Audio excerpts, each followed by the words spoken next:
নমস্কার, আমি উর্না। শুরু করছি প্যারালাল ঝলক। ডিজিটাল মিডিয়ায় এই প্রথম আপনারা দেখছেন বাংলায় খেলার বুলেটিন।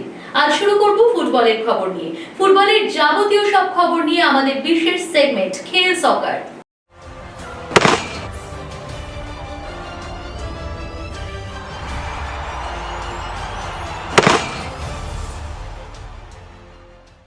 কবে হবে আনোয়ার আলী ইস্যুর নিষ্পত্তি? অপেক্ষাটা ক্রমশ বেড়েই যাচ্ছে। মঙ্গলবার বৈঠকে তিন পক্ষের কথা শুনেছিলেন পিএসসি কমিটির সদস্যরা।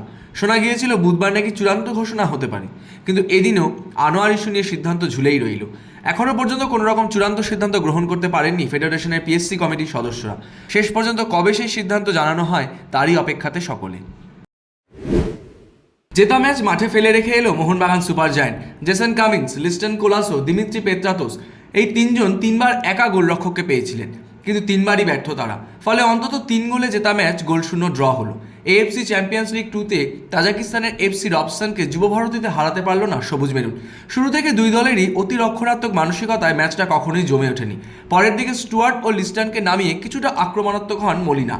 তারপর থেকেই মোহনবাগানের দাপট। গ্রুপ লিগে মোহনবাগানকে ইরান ও কাতারের ক্লাবের বিরুদ্ধে খেলতে হবে, তাই এফসি রবসানই ছিল গ্রুপে মোহনবাগানের সবচেয়ে সহজ প্রতিপক্ষ। সেই দলের বিরুদ্ধে ঘরের মাঠে জেতার সুযোগ হাতছাড়া করলেন দিমিত্রি কামিন্সরা। স্ট্যান্ডার্ড আমার মনে হয় কলকাতা লিগের আমরা এত গালাগালি করি, এএফসি চ্যাম্পিয়ন্স লিগের রেফারিং স্ট্যান্ডার্ড হচ্ছে কলকাতা লিগের রেফারিং স্ট্যান্ডার্ড ভালো। আমার আজকে রেফারিদের এত ভদ্র ফাউল আমি দেখিনি। ওরা যতই ফাউল করেছে কোনোটাতেই কার্ড নেই, তার মানে কত ভদ্র ফাউল শেখা উচিত রেফারিদের। আমাদের প্রত্যেকটা ফাউলই লেগেছে ইয়েলো কার্ড, আর ওদের প্রত্যেকটা ফাউলই লেগেছে খুব ভদ্র ফাউল, ওখানে কোনো কার্ড দেখা হয়নি।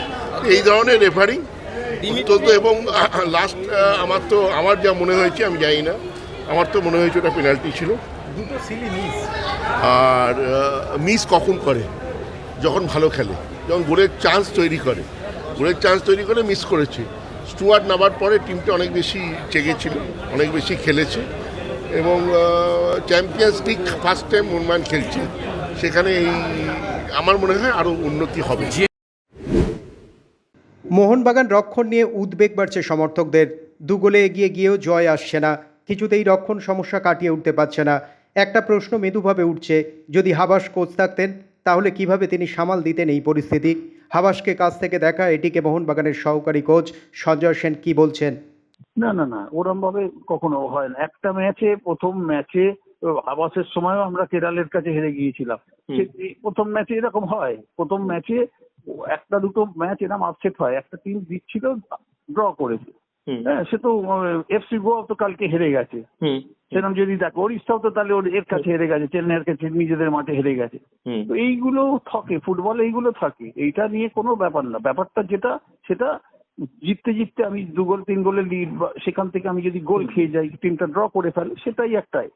হাবাস কি করলো, মলিনা কি করলো, ফেরান্ডো কি করলো, ওসব আমার বলার ধারে, আমি ওসবের মধ্যে থাকি না বা বলতে পারবো না। হাবাস কি করতো, হাবাসের টোটকা কি, সেটা হাবাস জানে, তা আমি বলতে পারবো। সে খেলা প্লেয়ার অনুযায়ী ডিফেন্স ওরিয়েন্টেড, মানে গত বছর তো উনি ছিলেন, উনি যথেষ্ট আক্রমণাত্মক ফুটবল খেলেছেন। প্লেয়ার কেমন থাকে তার উপর নির্ভর করে সব কোচ তার রক্ষণ বানায়। ওটা একটা স্ট্যাম্প পড়ে গেছে, হাবাস রক্ষণাত্মক কোচে। তো ওগুলো সব যারা মিডিয়া, এইগুলো পত্রিকায় যারা লেখালেখি করে, সব যারা আরো বেশি আমাদের থেকেও যারা বেশি ফুটবলটা বোঝে, তারা এইসব জিনিস বলে। আগামী 22শে সেপ্টেম্বর কেরালা ব্লাস্টার্সের বিরুদ্ধে নামবে ইস্টবেঙ্গল। তার আগে হঠাৎই লাল হলুদের প্রস্তুতিতে অনুপস্থিত তাদের তারকা ফুটবলার দিয়ামান্টাকোস। লাল হলুদ সমর্থকদের চিন্তা বাড়াটাই স্বাভাবিক, তবে বড়সড় কিছু নয়। পেট খারাপ হয়েছে দিয়ামান্টাকোসে, সেই কারণেই এদিন অনুশীলনে আসেননি তিনি, বিশ্রাম দেওয়া হয়েছিল তাকে। বৃহস্পতিবারই প্রস্তুতিতে যোগ দেবেন দিয়ামান্টাকোস। একই সঙ্গে কেরালার বিরুদ্ধে নামার আগে রক্ষণ নিয়ে একটু হলেও স্বস্তি পাচ্ছেন কার্লেস কোয়াদ্রাত। চোট সারিয়ে প্রস্তুতিতে ফিরেছেন প্রভাত লাকড়া। নুঙ্গা লাল কার্ড দেখায় এই ম্যাচে নেই।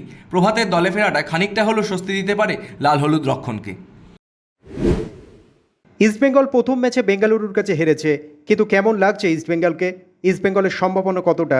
এই প্রশ্নের উত্তরে স্বনামধন্য কোচ সঞ্জয় সেন জানান, একটা ম্যাচে হার দিয়ে কিছু বিচার করা ঠিক নয়। তিনি আশাবাদী ঘুরে দাঁড়াবে ইস্টবেঙ্গল। দেখো ভাই, আমি সেই জায়গায় পৌঁছইনি, একটা ম্যাচ দেখে যদি কেউ বলে দিতে পারে অ্যালেক্স ফার্গুসন, পেপ গার্দিওলাও পারবে না বলতে। ইস্টবেঙ্গলের কত ভবিষ্যৎ দেখছি এটা কারোর বলা সম্ভব না। আজকে ভারতীয় দলের প্রশিক্ষক, বর্তমান প্রশিক্ষক, তার অধীনে দুটো ম্যাচ খেলেছে সবাই জানে, এবং গত ম্যাচ গোয়ার জামশেদপুরের কাছে খেলেছে। তো সুতরাং ওই ভারতীয় দলের কোচ যদি একটু নাস্তানুবোধ হয়, কেউ না কেউ হতেই পারে, কুয়াদ্রাতে হতে পারে, কেউ না কেউ হতে পারে, সার্জিও লোবেরাও হতে পারে প্রথম ম্যাচ হেরে গিয়ে। তো ওইভাবে বলা যায় না যে ইস্টবেঙ্গলের কতটা চান্স। যেটা তারা টার্গেট করবে নিশ্চয়ই প্রথম 6 থাকা, এটা তারা নিশ্চয়ই চেষ্টা করবে, যে গত বছর যেটা পারেনি সেটা করবে। তারপরে প্রাথমিকভাবে যখন দেখা যাবে, যখন খেলার ফলাফল অনুযায়ী। প্রয়াত 1990 সালে বিশ্বকাপে সোনার বল জয়ী ইতালিয়ান তারকা সালভাতোর স্কিলাচি ক্যান্সারের সঙ্গে লড়াইয়ে মাত্র 59 বছর বয়সেই থামতে হলো এই প্রাক্তন তারকাকে। 1990 সালে বিশ্বকাপে পরিবর্তিত ফুটবলার হিসেবে দলে সুযোগ পেয়েছিলেন, সেই থেকে আর পিছনে ফিরে তাকাতে হয়নি তাকে। সেই বিশ্বকাপে সর্বোচ্চ গোলের মালিক ছিলেন স্কিলাচি। এছাড়াও সেবার ব্যালন ডিওরে দ্বিতীয় হয়েছিলেন। এছাড়াও ক্লাবের জার্সিতে রয়েছে একাধিক রেকর্ড। তার পারফরমেন্সে আপ্লুত হয়েছিল গোটা বিশ্ব। 2022 সালেই কোলন ক্যান্সারে আক্রান্ত হয়েছিলেন স্কিলাচি। 2 বছরের দীর্ঘ লড়াইয়ের পর অবশেষে বুধবার শেষ নিঃশ্বাস ত্যাগ করলেন ইতালির অন্যতম এই সেরা তারকা ফুটবলার। ইন্টারকন্টিনেন্টাল কাপ দিয়ে ভারতীয় ফুটবল দলের কোচ হিসেবে যাত্রা শুরু করেছিলেন মানুয়েল মার্কুয়েজ, কিন্তু সেই টুর্নামেন্টে ভারতের থেকে পিছিয়ে থাকা মরিশাসের বিরুদ্ধে ড্র এবং সিরিয়ার কাছে হার বেশ হতাশায় ফেলেছিলেন এই স্প্যানিশ কোচকে। এবার আইএসএলে এফসি গোয়ার কোচ হিসেবে জামশেদপুর এফসির বিরুদ্ধে প্রথম ম্যাচেও সাফল্য অধরাই থেকে গেল মার্কুয়েজের। ভারতীয় কোচ খালিদ জামিলের মাস্টার স্ট্রোকেই এগিয়ে থেকেও ইনজুরি টাইমে 2-1 ব্যবধানে ম্যাচ হারে এফসি গোয়া। চ্যাম্পিয়ন্স লিগে স্টুটগার্টের বিরুদ্ধে সহজ জয় পেল রিয়াল মাদ্রিদ। এদিন ম্যাচে 46 মিনিটে কিলিয়ান এমবাপের গোলে এগিয়ে যায় রিয়াল মাদ্রিদ, কিন্তু 68 মিনিটে সমতা ফেরায় ডেনিস উন্ডাফ। রুডিগারের দুরন্ত গোলে ম্যাচে 83 মিনিটে এগিয়ে যায় রিয়াল। ম্যাচের অতিরিক্ত সময়ে গোল করে ব্যবধান বাড়ান এন্ড্রিক। শেষ পর্যন্ত রিয়াল জেতে 3-1 গোলে। এসি মিলান এবং লিভারপুল ম্যাচে পিছিয়ে থেকেও 3-1 গোলে ম্যাচ জিতল লিভারপুল। ম্যাচে 3 মিনিটে পুলিসিচের গোলে এগিয়ে যায় এসি মিলান। 20 মিনিটের মাথায় সমতা ফেরান কোনাটে। ম্যাচের 41 মিনিটে ভ্যান ডাইকের গোলে এগিয়ে যায় লিভারপুল। 67 মিনিটে গোল করে জয় নিশ্চিত করেন ডমিনিক। এবার ক্রিকেট 22 গজের সব খবর নিয়ে এবারে আমাদের বিশেষ সেগমেন্ট লে ছক্কা।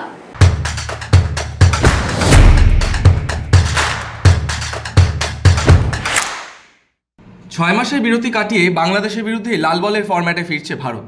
ঘরের মাঠে ধারে ধারে এগিয়ে থাকলেও দল গঠন নিয়ে খানিকটা টালবাহানা চলছে।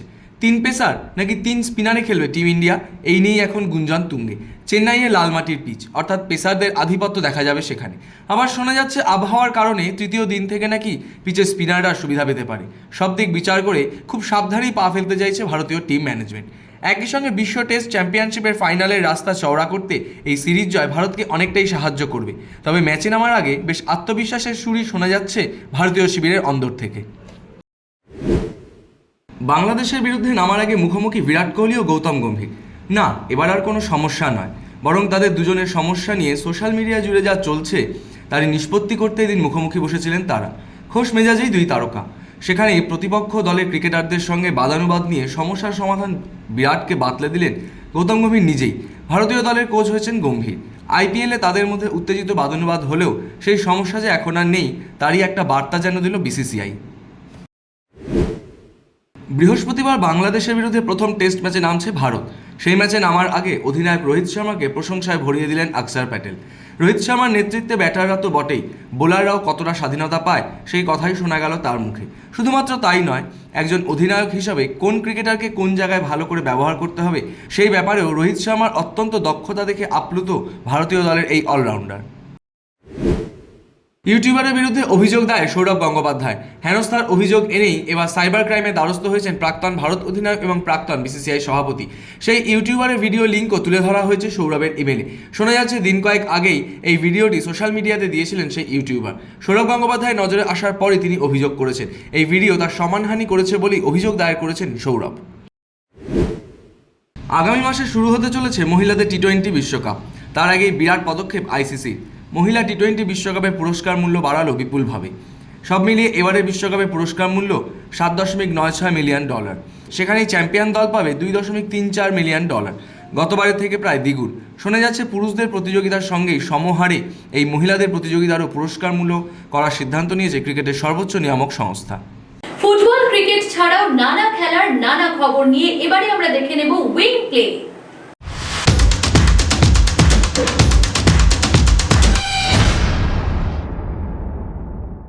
এশিয়ান চ্যাম্পিয়ন্স ট্রফিতে চীনের কাছে সেমিফাইনালে হেরে স্বপ্নভঙ্গ হয়েছিল পাকিস্তান হকি দলের। তবু এশীয় হকির ফাইনালে সেই চীনের হয়েই গলা ফাটালেন পাকিস্তানের হকি খেলোয়াড়রা। মঙ্গলবার ফাইনালে মুখোমুখি হয়েছিল ভারত এবং চীন। সেই ম্যাচেই গ্যালারিতে বসে চিৎকার করে চীনের খেলোয়াড়দের উৎসাহিত করতে দেখা গেল অধিনায়ক বাট সহ পাকিস্তান হকি দলের বাকি খেলোয়াড়দের। এমনকি তাদের হাতে ছিল চীনের জাতীয় পতাকাও। মুহূর্তের মধ্যে এই ছবি সোশ্যাল মিডিয়াতে ভাইরাল হয়ে যায়। সদ্য শেষ হয়েছে ডেভিস কাপ। সেখানে সুইডেনের কাছে ওয়ার্ল্ড গ্রুপ 1-এর টাইয়ে 0-4 ব্যবধানে বিধ্বস্ত হয়েছে ভারত। আর তারপরই ভারতের 1 নম্বর টেনিস তারকা সুমিত নাগালের বিরুদ্ধে কার্যত তোপ দাগলেন সর্বভারতীয় টেনিস অ্যাসোসিয়েশন। টেনিস সংস্থার প্রধান অনিল থুপার দাবি, ইচ্ছে করেই ডেভিস কাপ খেলেনি সুমিত। তিনি খেললে ভারতের ফল ভালো হতে পারত। প্যারিস অলিম্পিক্স এবং ইউএস ওপেনে আশানুরূপ সাফল্য পাননি সুমিত। পিঠের ব্যথার কারণে ডেভিস কাপে নামতে চাননি তিনি। অথচ চীনে তার একটি এটিপি প্রতিযোগিতায় খেলা নিয়েই প্রশ্ন তুললেন সর্বভারতীয় টেনিস সংস্থার এই প্রধান। সারাদিন নানা রকম মন্তব্য, আর সেই সব মন্তব্যের বিশেষ কোলাজ নিয়ে আমরা এবারে দেখে নেব থ্রো ইন।